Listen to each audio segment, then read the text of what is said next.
My name is Josh Miller. I own Riverstone Kennels, and I've been training gun dogs for more than 16 years. I have field trialed, I've hunt tested, but at the end of the day, I'm a duck hunter. You might find that the duck in our Duck Dogs podcast is spelled uniquely. The UK stands for my British Labs. I love my British Labs. I love what they offer me, both as a part of my family and the high motor in the field. As you're going to find, I have some pretty special dogs. Follow along in our podcast series here as we talk about both in the field hunting and in the field training situations that will hopefully help you progress with your dog at home.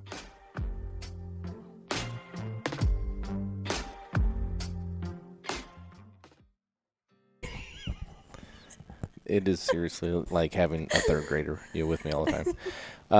All right, everybody. Welcome back to Duck Dogs. I am Josh Miller. I am joined here by Miss Giggling Whitney Miller. And we are down in beautiful Texas. We've been down here for a few weeks training and loving the warm weather. Fair. Absolutely loving it. It's been amazing.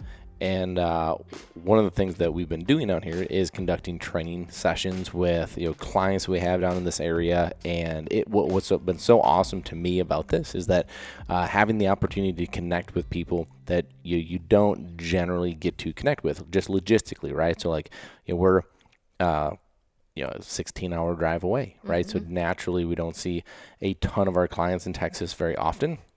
And if we do, it's send the dog up for an extended period of time and see them maybe once or twice during the training and then send them back home. It's just so much more difficult. So we've loved that. We've loved being out of the snow and out of the ice and out of the cold.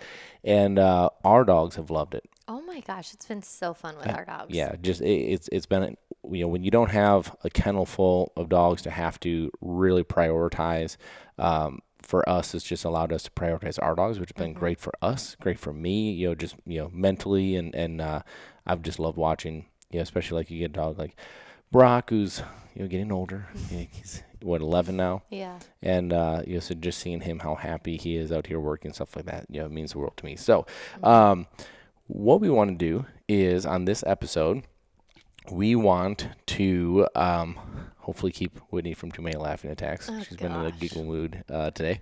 But we want to go over specifically the trainings that we've gone through or had here with our clients. And there have just been some things that have really stuck out that I feel like are so valuable to talk about and hopefully can help you. If you're in this moment of like, all right, where maybe you are down south and you do have nice weather already. Maybe you're up north and don't, and things are hopefully starting to turn a little bit less wintry, and you're kind of thinking ahead towards that spring training.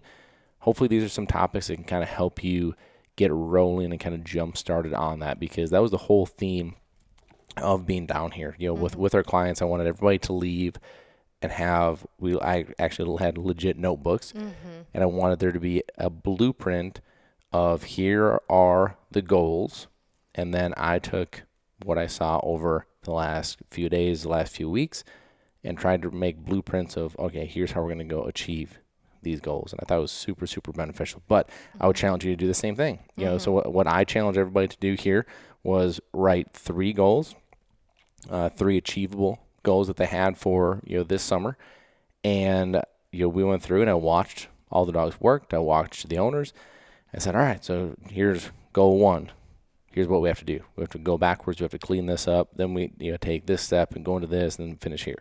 Goal 2, and so I just think it helps from a coaching standpoint to understand here's how, it's good to have goals, but how to get to those goals is so valuable. I actually thought the notebook idea was so cool because I think it helped people feel like an individual in a group setting.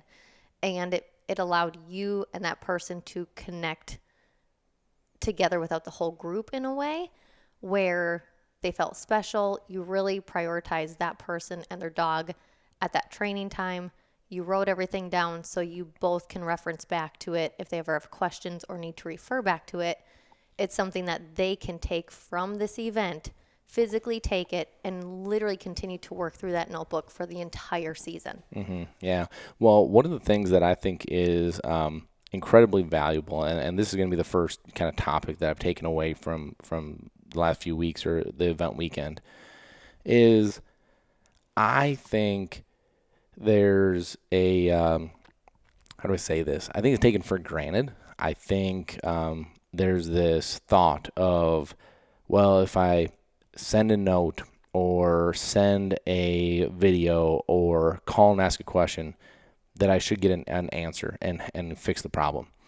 And it at times it works that way, but it certainly does not work that way very often. And that's why there's times that I could have a 30 to 60 minute phone call with somebody and still not even truly understand, like, what is it that you're struggling with, right? Like, somebody thinks it's, well, my dog's, blowing off a whistle on a blind. Well, when we're talking it over on the call, on phone call, on a message, I'm only seeing it through your lens, right? What you think is going on.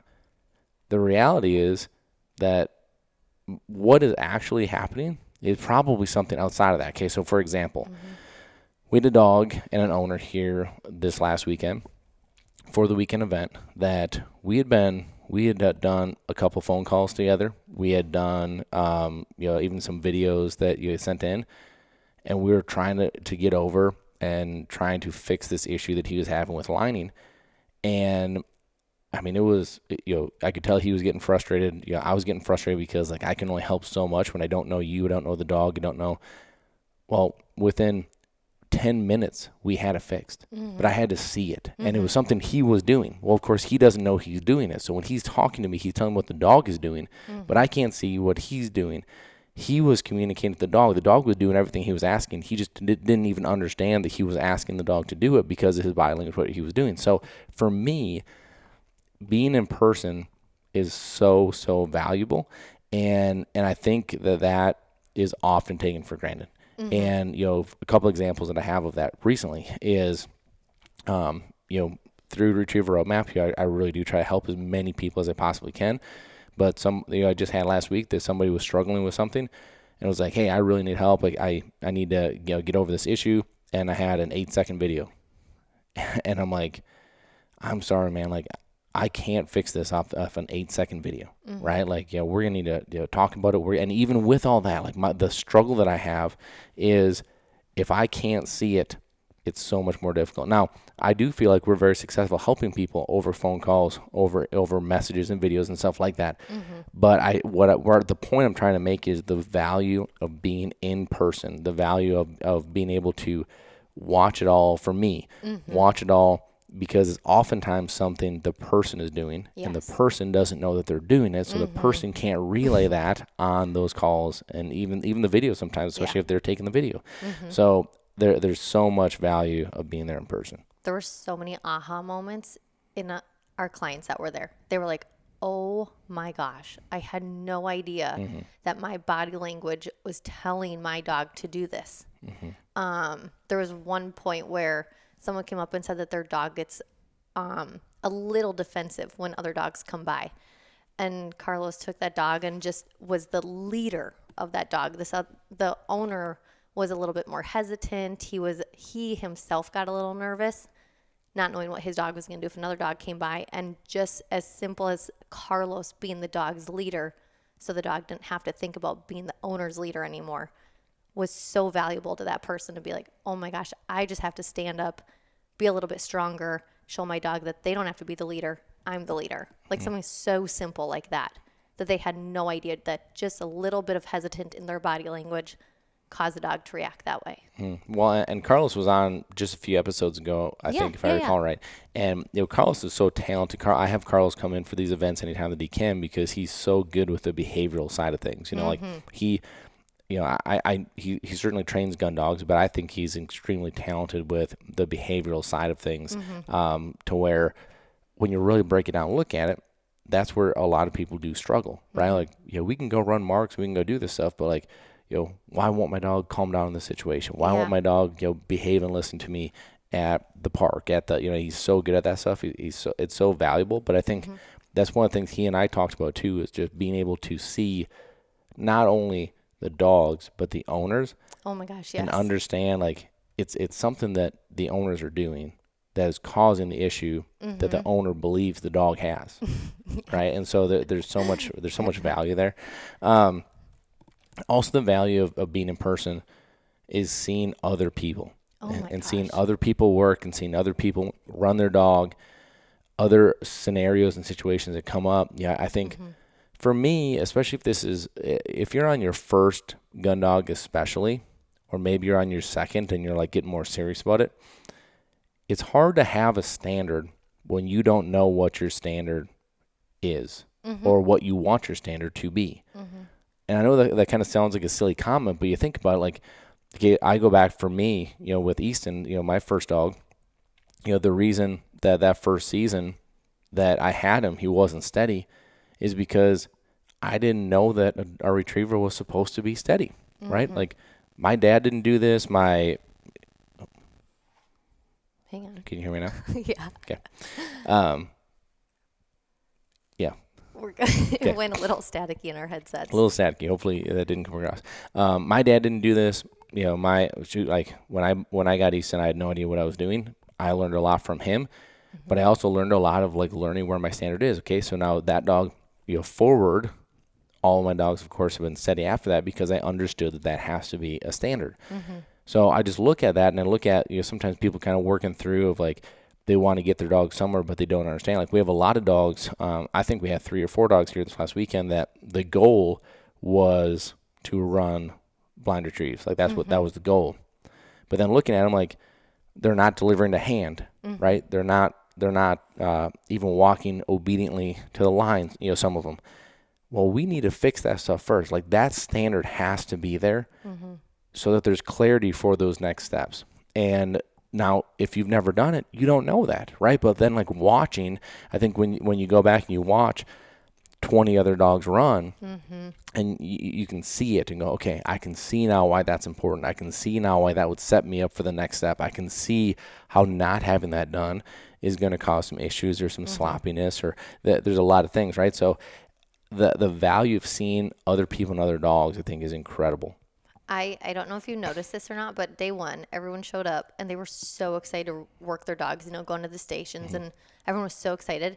Did you realize that on day 2, the stations were set up and almost everyone took their chair and sat in the gallery to watch? Because I have to give everyone their props, because everyone went up and ran their dog in front of the group, which is really awesome, because that is nerve-wracking. When you are coming, you don't know these other people. You don't, you know the level of your dog. Some are above you, some are, further behind than you, but you come and you run your dog in front of these people, and then you give them feedback in front of everyone. I mean, that is a really difficult thing for everyone to do. I feel like that is something that's really hard and nerve-wracking.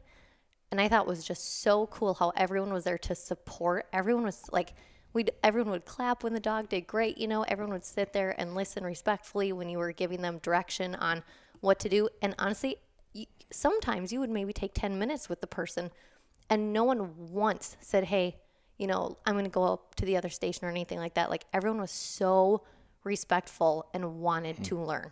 Yeah. Well, and I think even more than that, they set their own egos aside to be able to be vulnerable and take direction and take constructive criticism in front of a group. And to me, that's what it takes to make that progress in anything, right? But specifically with this, is you're trying to learn, you have an animal involved, and there's a lot going on there. This was so different than, so Strike Force in Wisconsin is an amazing event. We love everything about it, love the people, love her. But the number one piece of feedback that we get at the end of those events are that I wish I had more time or more opportunities to run my dog. Given you're running your dog on probably 6 to 8 different setups every day. Yeah. We can't be running these dogs for hours every day and expect that we're going to, 1, get anything out of it, and 2, that they are going to be able to mentally and physically be at the condition we want them to be in to go make any progress. Yeah. On the flip side, there's a lot more people, so we are going through things a little faster as far as rotating through. So for me, my takeaway from this was that with less dogs, I think we only had 18 to 20 dogs, we were able to get more done and take more time. So now the goal for me is going to be, how do we somehow achieve this with much more, I know. Dogs, much more. And we're going to find a way to do it, because there is so much value here. But I also do believe, if I'm being quite frank, that I think that comment's kind of silly as far as like, I want to run my dog more. I mean, Carlos and I, when we sat here at night and we'd have a little bourbon as we kind of like decompress from the day and like talk about different, and that's literally what we do. We'd get back here and we talk about different people, and we talk about different dogs and like what we loved about it and what we thought, somebody did so great at, or your dog made big progress at, all this stuff. And we started talking about seminars.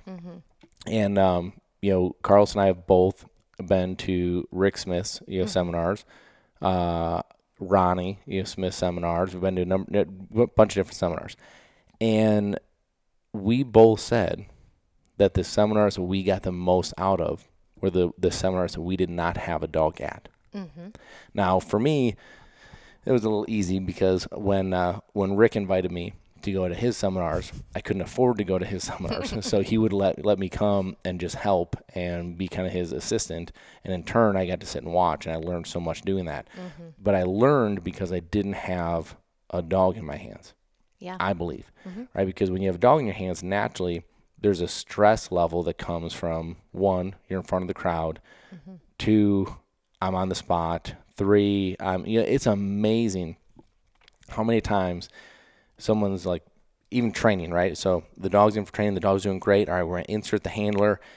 You know how many times we have somebody, that is handling, and like something basic, right? Like, all right, we're going to go up to the line and sit the dog down. They go up there and like, okay, well, what do I say? It's like, sit, and it seems so silly, but like that's the stress level that comes, from someone that's like overthinking, right? For sure. And so because you don't want to do it wrong, and you care, right? So naturally, because you care, there's some nerves that are involved, and that all goes away when you don't have the dog in your hand. Now, I love that everybody went and made progress with their dog and got specific nuggets for their dog. But I also think that there was more learning to be done when there was not a dog in their hands. I totally agree. This group embraced that. For sure they did. It was incredible. And when they weren't running their dogs, they would have them sit there on place or in their crate or on the patient's line or wherever. But I agree. I mean, you think about us humans, you go somewhere and you're trying to learn. Think of how exhausted you are at the end of the day when you go to a seminar. Now you put yourself in your dog's shoes. For me, I'm like, they have no idea where you're traveling to. They have no idea what's going on. They have 1,000 different scents that they are now, getting mentally. There's other dogs, they can't even comprehend what you're putting them into. And then you expect them to go and perform perfectly, like what they've been doing at home, with an environment that is nowhere near as stimulating as an event like this. Yeah, for sure. Well, talk about the patient's line. I know you got this so much. Yeah, you spent time over there. Yeah. I'll kind of give my background on it after you talk about it, but just like go over it. It's something Carlos uses a lot. I think he has a lot of good things that come out of it. So go ahead. Okay, so I love crate training for many reasons, and in a way, this is kind of like crate training. But the patient's line is this. Can we like pause there for 1 second? Okay, yeah. The number of people that don't crate train is mind-boggling. It drives me nuts. It's like this. There's almost this thought of like it's still like that old school punishment. Is that place that you put the dog when you don't want, like they're naughty, and like put them away in the kennel, and that's like their their quote unquote jail. And now, if we're being blunt, this is part of that humanizing, oh, it's my fur baby, type of a mentality, right? The reality is that the crates are incredibly valuable for so many different things. If you are not crate training your puppy, you need to be. 100%. It is the best way for your puppy to mentally grow, honestly. I just, it's mind blowing to me how many people don't do it. And the reasoning is, it's like the whole dog jail thing. And then there's concerns of when there's behavioral issues.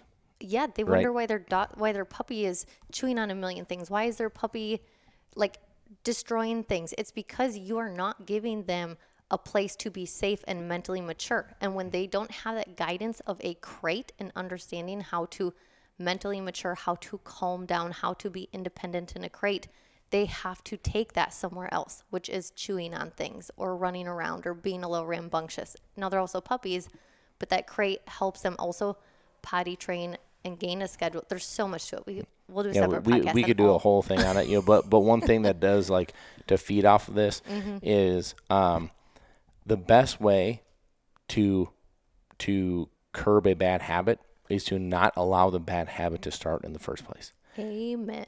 And I do believe that we see this often now, especially doing the starter dog thing, Yeah. because we have people that get litter mates and they'll be like, well, why is this dog so much further ahead of my dog?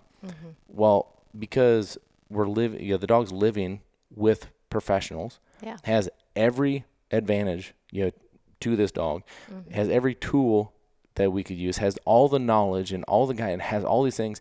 And the biggest thing is the bad habit that you're trying to get over. Yeah. We never allowed them to get it. That's why they're so far ahead. But control, crate training, things like it.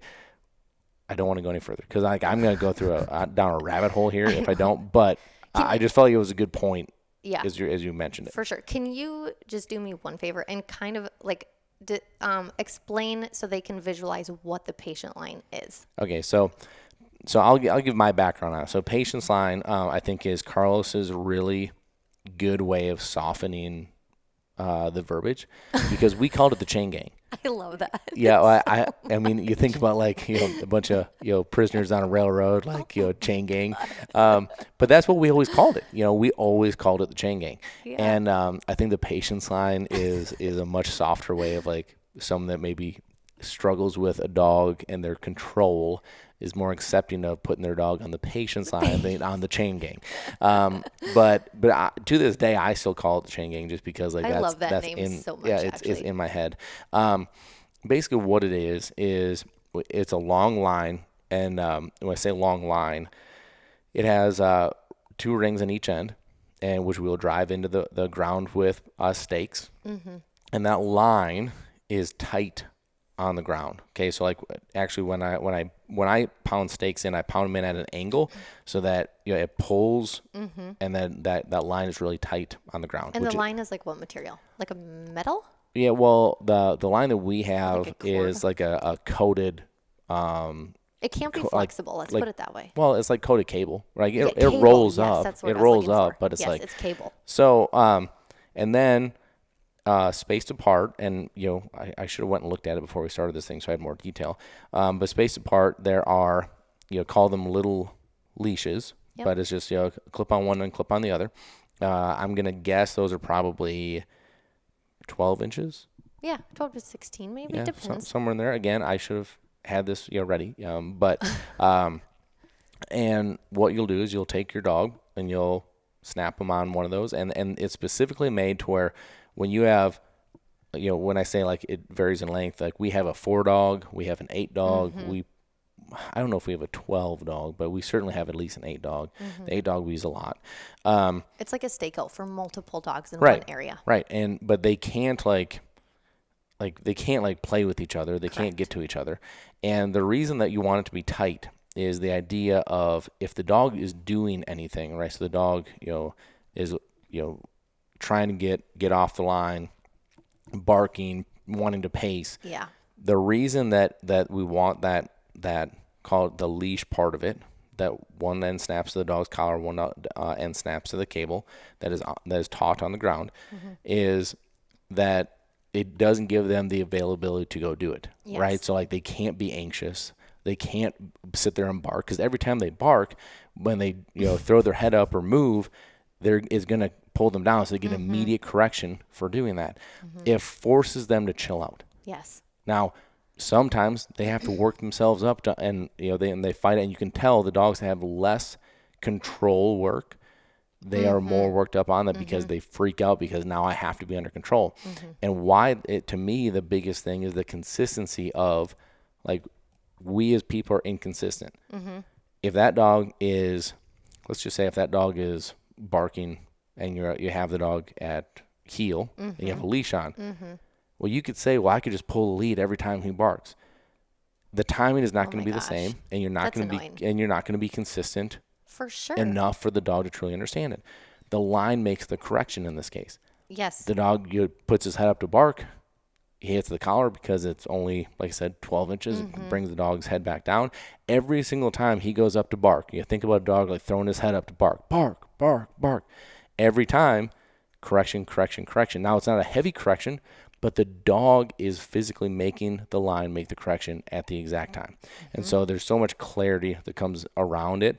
I think it's a great tool, but we use a lot. And then what we'll do with it is that if we have, say from like a like an honoring standpoint, we have young dogs, we might stake out 8 dogs and we'll have them watch a setup with marks, right? Yeah. So 7 dogs are watching. 1 dog is walked up to the line, gets to pick up the marks, walks back. Now the next dog that was sitting there watching, understanding, engaging, was calm, was quiet because it didn't have a choice not to be. Now this dog gets to go have a reward, gets to go up, gets to run the marks themselves, and then gets to come back and watch again. Yeah. So if a dog is lunging, if a dog is out of control because they want to go, they are making every correction to themselves. Does that make sense? 100%. I was just going to say, us humans cause so many issues with our dogs or as puppies, because we put so much pressure on ourselves to correct the problem. When honestly, us as owners need to be quiet, not talk as much to our dogs, and let them figure things out on their own. For instance, what I'm saying is, so we had a dog put on, and I think the patience line needs to be started at a younger age, preferably. You can start it younger, but we had dogs ranging from I think 10 weeks old on there to, I don't know, 4 years old maybe on there. Probably 5 or 6. Yes. Yeah. And what was amazing to watch, those puppies understood the patience line faster than that older dog did, because the older dog obviously has been through a lot more life, not having that type of a structure, where the puppy has not had the unstructured life and is starting at such a younger age. And I think the patience line is kind of like the in between a little bit from I would say crate training, then patience line, then place training in a way, because it's teaching them to calm down in a place that they can stay and watch. I like the patience line because it allows for socialization in a way that the way we had it set up at the event was that you had the patience line over on one side, and then you had the dogs running on the other side doing marks and blinds. And the socializing that those younger puppies got on that patience line was amazing, because they got to see dogs running. They got to see other people. They had other dogs next to them. And it's just a great way to socialize in a way that they didn't actually have to be interacting with other dogs or other people. But where I started with this was us people. We had one dog in particular. She had never been on it, and she was with her owner all the time leading up to this. Every single day went to work. You know what she did on that patience line? She sat there and barked and barked and barked and barked, because she was so lost, not knowing what to do, being there by herself, not having her security net by her. When he'd walk away, it was actually crazy. When he would walk away out of sight, she started to understand. Okay. But the second he came back, she wanted his attention, and she would bark and bark and bark and bark. And so they become so reliant on us. And you always say we get to be in their training program, because what she's doing is she is barking at him until he would want to walk over there. And Carlos was like, you've got to leave. You've got to go out of sight. She needs to be an independent and learn how to chill out on her own without you there, which was really cool to watch. Yeah, it's a great tool, and it's one that you see it a lot for us. We use them all the time when we were going, especially when we were field trialing off horseback, with the pointing dogs, because that's how we'd air everybody out, right? Because especially big running dogs, you can't just go let everybody run, and so you bring them out. But I don't believe most people that were using the lines understood the value that some of that, especially like the tautness and what you're asking them to do, from a training tool, it's so valuable. I mean, just across the board. kind of building, a little bit, off of that. One of the notes that I have is about corrections and delivering corrections. I mean, these are all notes, just so you guys know. These are all notes that I just kind of have as like, post-event notes. It helps me because then during my next event, I can then plan for it and I can look at it and be like, okay, what do I need to do different, or what do I need to prepare for, or maybe there's a theme or a thought that's like, gosh, like I should address that in the next one and be able to be more productive with it. And corrections was one that came up, and two things on corrections. Okay, so the first one is corrections need to be clear and consistent, just like the patient sign. Yes. Right? Clear and consistent. But way too often they're not.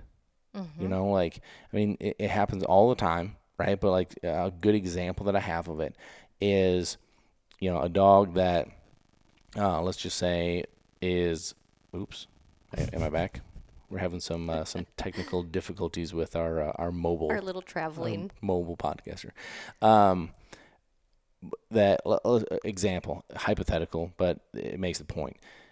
You stop a dog, you give a dog a right overcast, and it takes a back cast, right?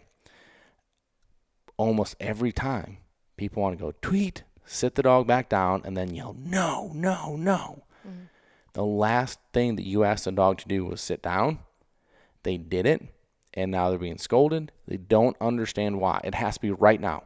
You give that overcast, they go back, it has to be no, right there, right? And too often that order is, that's what I'm talking about, is as clear, right? Consistent is, it has to, like the timing is generally off. And now it's hard to fault people for that, because like if you don't do this for a living, it's the most difficult part of it to me is the timing of the correction. If you can time your correction, and when I say correction, most of the time I mean verbal, just a no. If you can time that properly, it becomes very clear to a dog. If you don't communicate it in a timely manner, it becomes now that much more confusing. Okay, and so we were actually at Pheasant Fest. Gosh darn it, how long ago was this? Remember the Pheasant Fest? It was in Kansas City, and me, Rick, Ronnie, Delmer Smith all had our gray cowboy hats on. How many years ago was that? So many. Like 10, do you think? Oh, I bet it was like 15. 15? Or more. Maybe more. I have no idea. At that Pheasant Fest, okay, Delmer and Rick talked a lot about the timing. Like the timing of a correction, you need to be on the timing of it. And that's one of the reasons that I learned so much. I think that those three in particular are the best readers of dogs that I've ever been around, which I learned so much just listening and watching, understanding, them. And I believe, not arrogantly, but I believe it's a very strong talent of mine. I was going to say, you are literally so good at reading a dog. But it's because of learning from them. For right? sure. And so understand. So we were given a seminar, and I remember that Rick was talking specifically, and he kept saying that you have about 1.5 seconds to make a correction. Otherwise, you're too late. And Delmer leans over to me. He goes, "Yeah, he's about a second off." Meaning, like you have half of a second. I was actually thinking right? second and a half is long. Now, I actually talked to Rick about that, and he's like, yeah, but if you told everybody that they had 0.5 seconds to make a correction, they'd all be so scared to do anything that they'd never get anything done. So true. like he loosened the reins up a little bit. It's like, hey, something happens, you have 1/1000 to that. Yeah, you have time, right? But like from a clarity standpoint, when you do it, like the number of times I made corrections and there's specifically one guy, I'll give Matt some props here, because Matt was always over my shoulder and asked me these questions, and Matt has also been to every single training that we put down here. Yes. He's done a really good job with his dog. Yep. But there were a couple times that I made a verbal correction. Like, let's just say I was sending a dog on a line. I was really trying to like add some suction to like cause some issues, so I had an opportunity to make a correction. And I'd watch that dog just dip that shoulder that little bit towards the section. I'm like, nope. I mean, literally that loud. Nope. And at 70 yards, the dog turn around, come right back in, and then understand what they did wrong, make the correction, do it right. And, Matt would be like, what did you see? And I literally would tell him. And as the dog's coming back, and I was like, now watch. You're going to watch him make this correction here. Boom, and you go do it. And it makes sense when you watch it, and you make sense when you can see it. But it's so like, how do you communicate that to somebody? And like, and I know I reference this a lot, but it really is because it's so relatable, to me. But I deal with the same thing with the horses. For sure. I really, really struggle with the timing of when to correct, what to correct, how to correct it, how to praise it, how to give that release, how to give that reward, especially because I'm not only learning to try to be a better horseman, I'm also learning to be a better roper, and I'm trying to do those two things together. So for me, I just made a very, very, very difficult decision to sell my young mare that I really, really like a lot. Whitney's smiling at me because she's like, oh, whatever, like, sell one of these dang horses. But I have, and you guys will relate to this from a dog standpoint. Right now, I have one seasoned horse and one, I'm going to call him my young all-star, that's kind of up and coming. And then I had my young mare that I felt like was really talented, up and coming too. But for me, I'm learning, I'm trying to be better. Having two projects doesn't help me be better. So for me, having my seasoned, been there, done that, I can work on me as a roper, and then go to my project and work on me as a horseman. But I can apply to the young horse because the old horse is teaching me, because he's been there, done that. He can handle a wrong correction, a miscue. I can learn from it, and then I can go apply with my young horse. I just didn't need two young horses to be working on confusing projects, right? But where I'm going with this whole thing from a dog standpoint, it's the same thing, right? It's like if somebody goes, if you don't know what it is you're looking for a feel, but you step in, we had this weekend, run one of my dogs and go like, gosh, that was awesome. Well, yeah, it was awesome because the dog understands what to do. So like you don't have to think as much. You can relax a little bit. So the one correction you do have to make, you understand it because it's so clear, right? Like the dog is so communicative. You're not looking for every little thing. But then you go back to your young dogs, like, there's so much going on here. They're not as dialed in. They're not as composed. They're not as calm. They're jittery. They're all these things, and that ramps you up. And so, I want to say that screw it. I'm just gonna say it bluntly. You are a major part of this. Like if you're sitting there being like, my dog has this fault, my dog has this problem, my dog isn't where it has to be. My dog, well, you got to be pointing the finger at yourself too. 100. Now I'm not saying all the time because I do understand that some dogs are just not meant to be. Some dogs are just not ever going to be what it is that you want them to be. Genetics are a major, major part of that. For sure. But when you have the right genetics, you can sit there and blame anything you want to. But I'm going to tell you that 9.9 out of 10 times it's your fault. I could not agree more. And I know people don't like hearing that, but okay. that is the truth. Yeah. And so anyway, clear and consistent corrections. I'm going to use Matt as an example on this because he has a really, really, really nice dog. And big motor, Clyde puppy. But like Clyde, yeah. really good. Yeah. And Matt's done all the training. This is Matt's first gun dog that he has trained, and like how dang good this dog is a testament to the work that he's done. Like he's done a really great job, but he's also learning, right? So a lot of the mistakes that Tig, his dog's name, that Tig makes is because Tig's trying so hard. He is trying so dang hard. Yeah. Like if he thinks something's wrong, he is going to try so hard to make it right.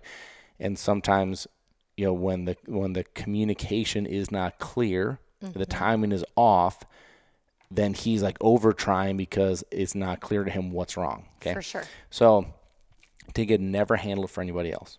Right. And what day? Like this may be like this was the first day that we trained down here, right? Yes. First day. Yeah. And I'm watching the dog like, golly, like I would really like to own this dog. And everything that you look for. But Matt started telling me some of the things that are his faults, right? So he's like, and he blew whistle at one point.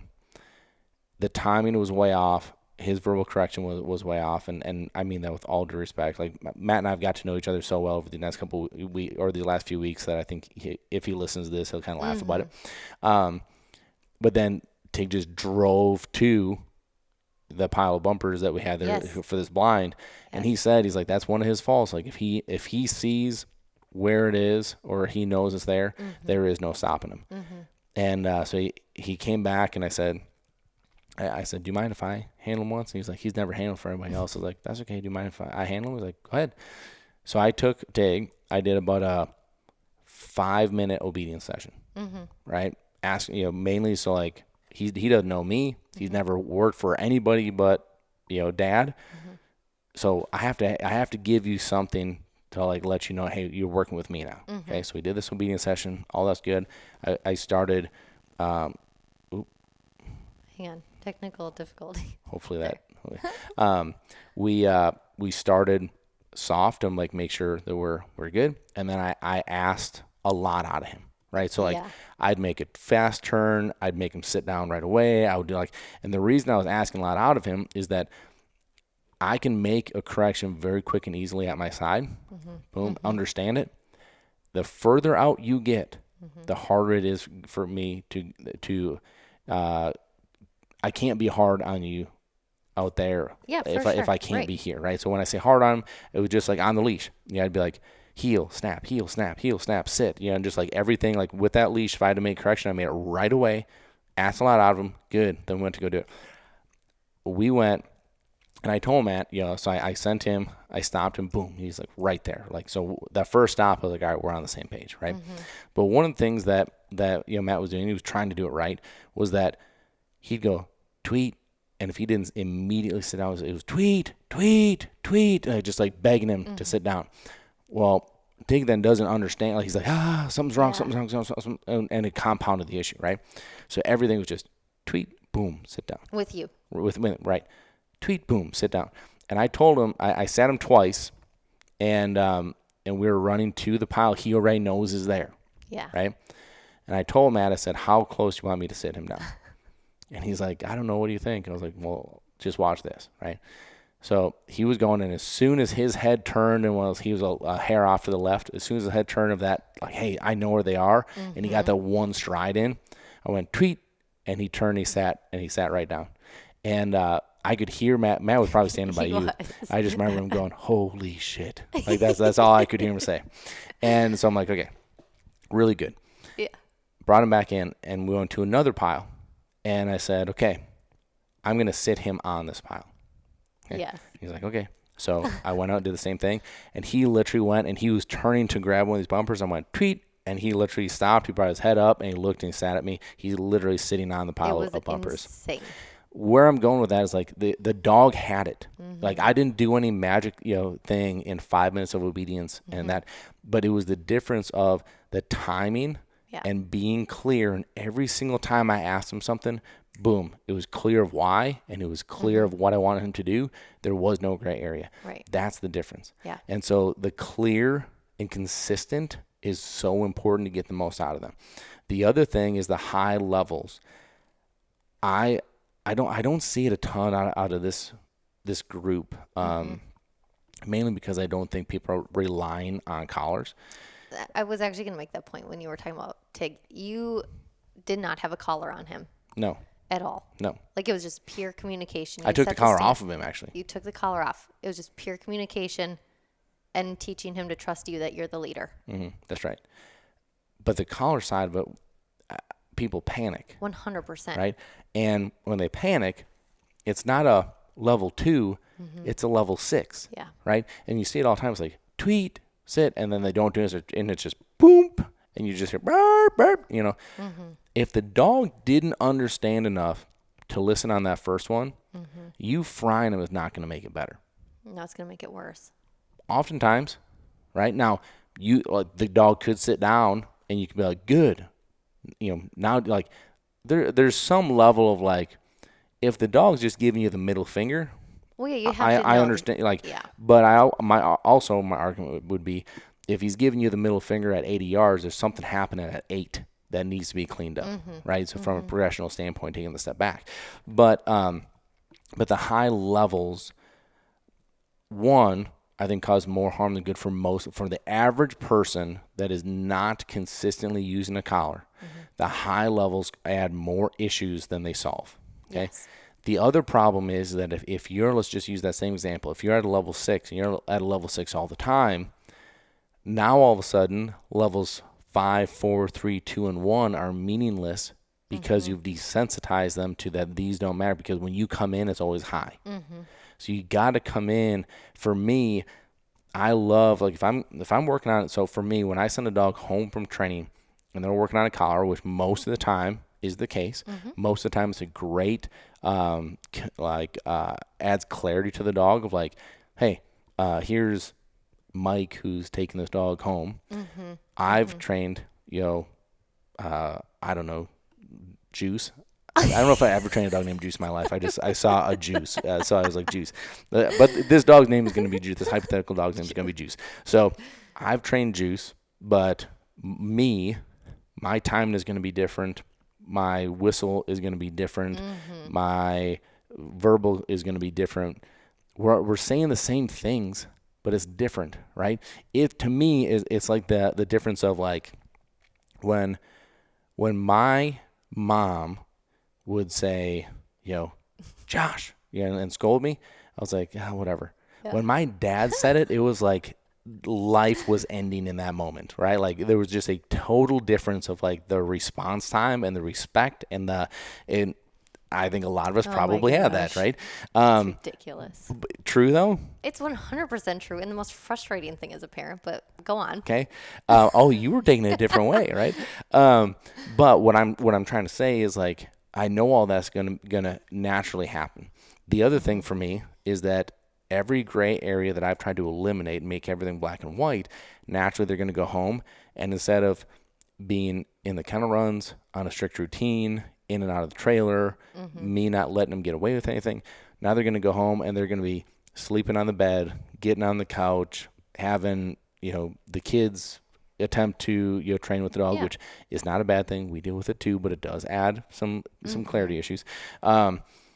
So the collar adds so when I push a level 2, or Whitney pushes a level 2, or you push a level 2, or your kid pushes a level 2, as long as the kid is old enough to actually understand what it is they're doing, that is a level 2 across the board. And as long as the collar's on correctly. Correct.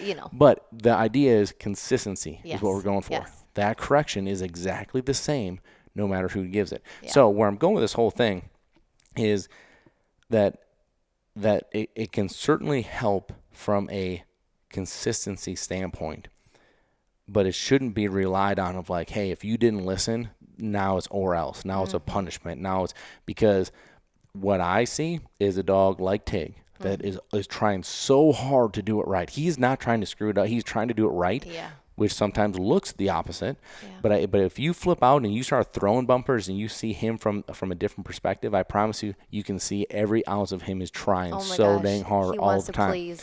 Yeah. But if all of a sudden he starts getting correct on these high levels, he's going to go, oh, shoot, shut down. Big time. So the high level corrections, to me, like there is a time and there is a place, but not very often. Yeah. And I would encourage you that if you find yourself going to that collar, especially going to those high levels, figure out what is going on to cause the issue in the first place. It is not a magic wand. It does not make your problems go away. Quite frankly, I think it compounds a lot of problems and causes them worse if you're not using them correctly. It certainly can be a great tool. Certainly can be a terrible tool. Just like every single tool that is in your toolbox. You say the same thing about a leash. Yeah. You say the same thing about a choke chain. You say the same thing about any tool that we use, right? You have to use it the right way. You have to use it the right way. I always look at it as you're starting from a blank slate every day. It's no different than the bark collar. Bark collars, they, from my understanding, I've honestly never used a bark collar, but they start at a lower level. Because you don't have dogs that bark. They start at a lower level, and then the more the dog barks, the more it corrects them. Then the dog is done with its barking fit, and then it starts back at the lowest level. Because if it started at the highest level, then you're desensitizing that dog on that collar. It's the same concept, right? Do you understand what I mean? So didn't expect to get into this, but let's get into this here because I think it's interesting. So, with my time with Sport Dog, I was able to help them develop what was at the time. To be honest with you, I don't even. Maybe they all have it now. Yeah, I'm not sure, but I think we had a patent on it at the time, which was we called it Perfect Bark. Was the mode, the technology that we had in there. Was that maybe Perfect Bark was. No, maybe Perfect Bark was using both the noise and the vibration of the throat to signal it, because that's one thing, because I had an issue with false corrections at the time. So if we had a dog in the kennel that was barking and I put it on the dog, if a dog 5 down barked, it would set the collar off. It was just noise. Or if it was just vibration, you get a dog that's panting, that could set it off. Right? It wasn't supposed to, but it did. So maybe Perfect Bark was actually the technology we did both in one, which I think was another innovative move. But the mode that I'm talking about, what was it? I'm trying to think of what was that one. Either way, there were basically 2 modes that were used in this bark collar at the time, which was just what you're saying. The dog barks, level 1, barks level 2, barks level 3, barks level 4, barks level 5. It stops at level 5. I think it was like 30 seconds. It would reset back to 0, and then the same thing. Bark level 1, bark level 2, bark level 3, until the dog stopped, and then it would go back down, which was fine, except for the fact that what would happen is that the dogs, and I watched this happen, these dogs, let's just say it took them a level 6 to shut them up. Well, they would just learn to only bark 4 times. I mean, it's crazy how they'd figure that out. And so for me, I'm just like, so funny. Well, somebody gets a bark collar, I was in a unique position at the time that I would travel and I'd be in the stores and I'd talk to consumers and I'd do all these things. And this was way back when I had I was doing this and training because you had to make a living. But what was so interesting about that is that a lot of people that I would talk to, they might live in an apartment or have an HOA or have these things, the dog literally could not bark. That was a major deal. Well, that technology that we just talked about didn't fix that problem, right? Because if the dog would bark 3-4 times and stop, and bark 3-4 times and stop, and bark 3, it didn't help. It didn't fix the problem. It helped, but didn't fix the problem. Okay. So the technology that we put in there was temperament learning. That's what it was called. Temperament learning. I don't know why we called it that, but that's what we called it. Sounded good at the time. Which was that same dog that went bark level 1, bark level 2, bark level 3, bark level 4, bark level 5, stopped. Yes. The next time the dog barked, it came in at a level 5. Okay. So basically the dog taught the dog, or the dog taught the collar what level this in particular dog needed to shut them up, and then would come in at that level, because that's what's happening. Most of the time, when you see a dog that is pushing around an owner from an obedience standpoint, it's just because they're not getting enough of a correction to understand that there's a line, right? Yeah. So it's the dog's saying not enough, not enough, not enough, not enough, not enough. But a lot of times, we as owners, we aren't willing to do what is needed to let them know that there's the line. 100%. Right? Clarity. Yes. You think about for mamas, right? Yeah. Mamas are in there nursing, and puppies are kind of getting a little older, a little rambunctious, right? And and mom, I don't know, gets her ear pulled on, and all of a sudden it's, Arr! And the puppy, she doesn't do anything except scare him that was a line. Yes. And that puppy's oh, I'm so scared, right? But that puppy doesn't go do that again. For sure. Because it was one time mom told him there was the line. Yeah. Clear, consistent. It's no different than us being I'm going to send you to your room on the count of 3. It's the same thing. You're giving them the opportunity to do it again, Oh, now she's serious. Now I need to get my stuff done. It's the same thing. What's one of the best pieces of advice that I have gotten as far as being a parent is follow through with your threats.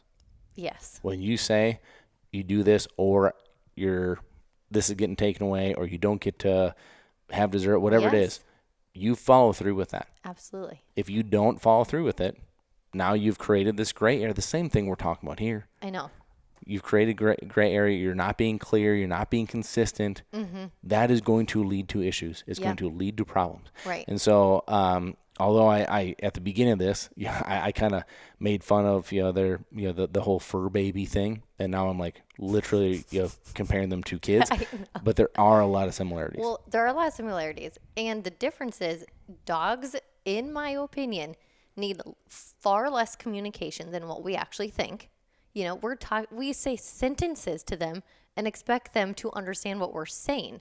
Give them the one command, the one, like, give them, do you know what I'm saying? Like, give them the one command.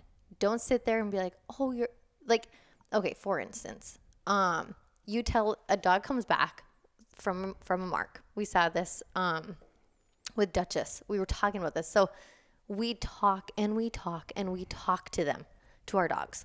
Give them the one command, keep everything clear and understanding of what their job is and what they're doing well, what they need correction on. So for instance, for Duchess, she gets so dang excited. So she comes back, she heels with you, she holds the bumper, she drops it. And if the second you go down and you're like, good girl, she is up on all four legs, she is squirming and she's excited, and now she's disconnected from continuing to work. So now you got to refocus her. So what you were saying yesterday was you bring her in.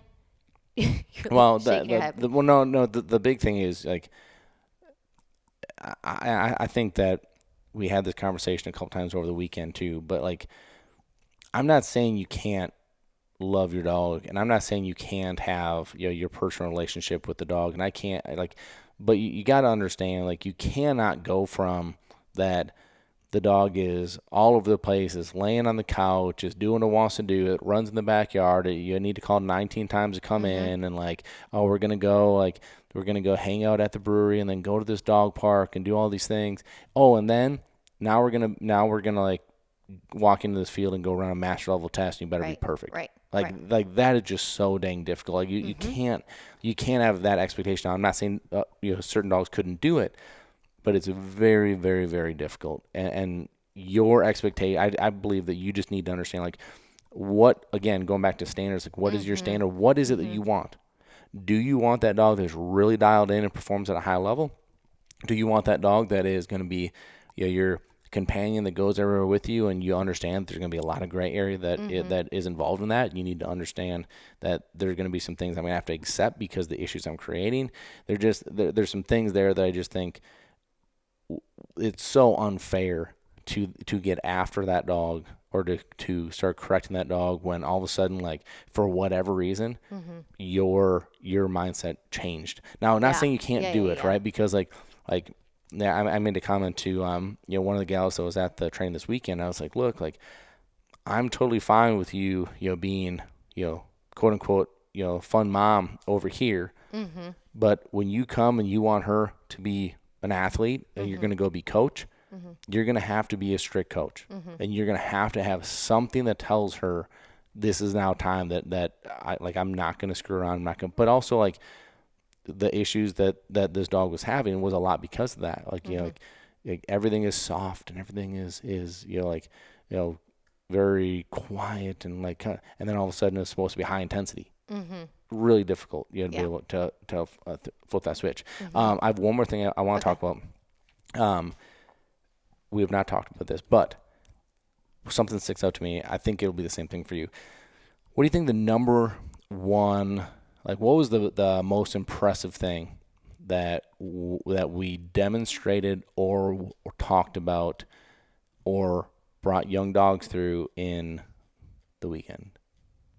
One thing I would have to say, it was on the last day, and it was the hunt whistle. Yes. For sure. It was one of those, when you were demonstrating it, it was one of those, oh my gosh.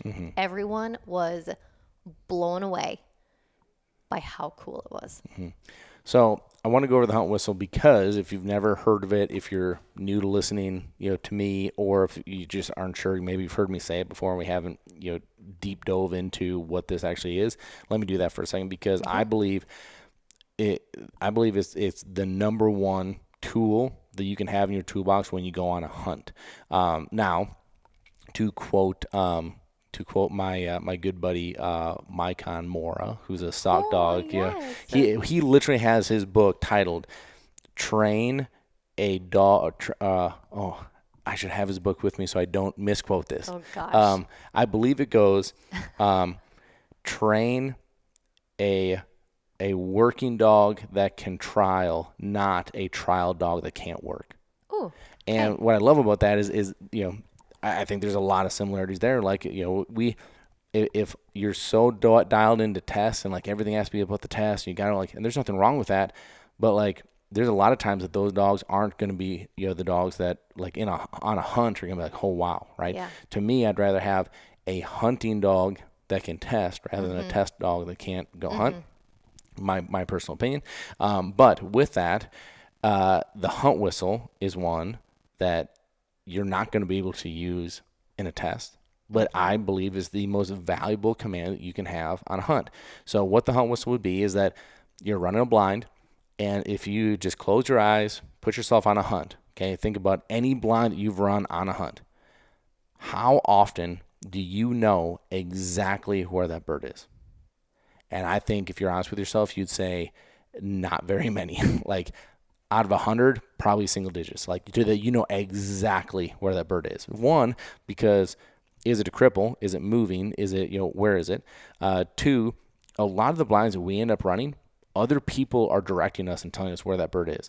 And naturally, especially on a waterfowl hunt, when you've got 30 birds and everyone's eyes are up and boom, boom, boom, boom, boom, and birds are falling, it's not like most people are not shooting one bird and literally following it to the ground or to the water, marking exactly where it is, finding a piece of grass, finding a water spot, finding something that's where that bird is, and then going up to shoot. They're shooting, they see the one falling, they're pulling up to shoot another one, right? Like, I'm not saying it's right, but I'm saying that's what happens.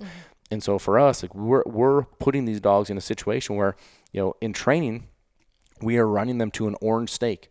We know right where every blind is. We know right where everything is running to. And so naturally, we get these dogs on a joystick and we cast them directly to that post. Well, now all of a sudden on the hunt, this is not realistic because, how many times, I cannot tell you how many times this happened. How many times I've casted a dog right to the area that somebody told me it was. And I'm like, all right, I'm talking to the blind, like over my shoulder. I'm like, all right, where from there? And they're like, should be right in there. Well, my dog is looking at me for a cast and I don't know where to tell you to go. Right. So on a hunt, this is where my hunt whistle comes in. And my hunt whistle is basically what I'm telling them is you're in that spot, hunt right there. And so the nose will go to the ground, hunt. Now, I'm not saying run 30, 40 yards in every direction. I'm saying like stay in that area and hunt in that area. And so I think people that had never heard of it, never seen it before, one thing that, from day one to day two, what I learned is that going back to, you don't know what standard you want unless you've seen it and you know it. I went, man, like a lot of people haven't seen this hunt whistle, so I'm going to show it to them. And so I brought Tucker out and showed them what that looked like. And Tucker's very impressive with all that stuff anyway, but they watched and was like, oh my gosh, like how do we do that? I was like, great, glad you asked. We had 3 different people that in their notebooks, one of their 3 goals were hunt whistle.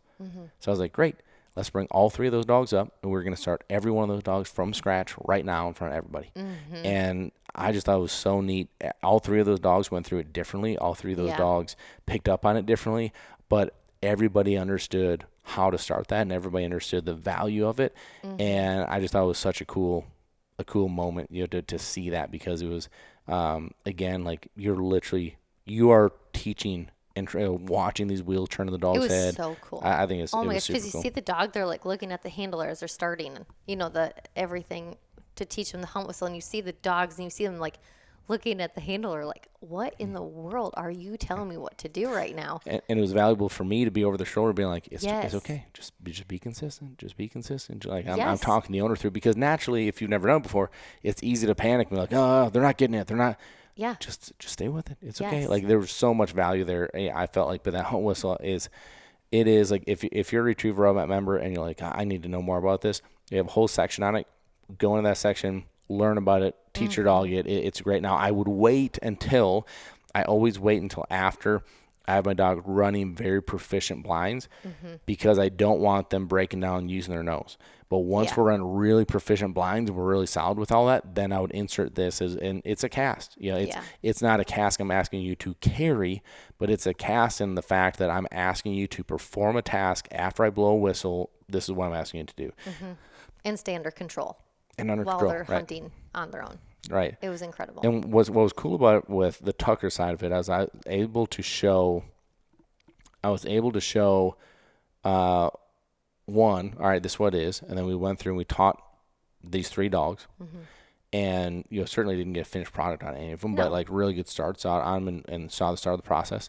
And then I was able to bring Tucker back out and I was like, all right, guys, this is why this is important. This is why we're using these tools. This is why we're doing it this way. And, everybody wants a dog that doesn't give up, right? That has the heart, has the desire. But oftentimes we make things so easy for them that like, if they don't find something in the first 3-4 seconds, oh, it must not be here, I'm moving on. I put Tucker back in a spot that there wasn't anything. Gave him a hunt whistle. And I bet you he was there for 3-4 minutes and I was just talking and he's just like he will not give up. Yeah. But that's because of how we build this up, right?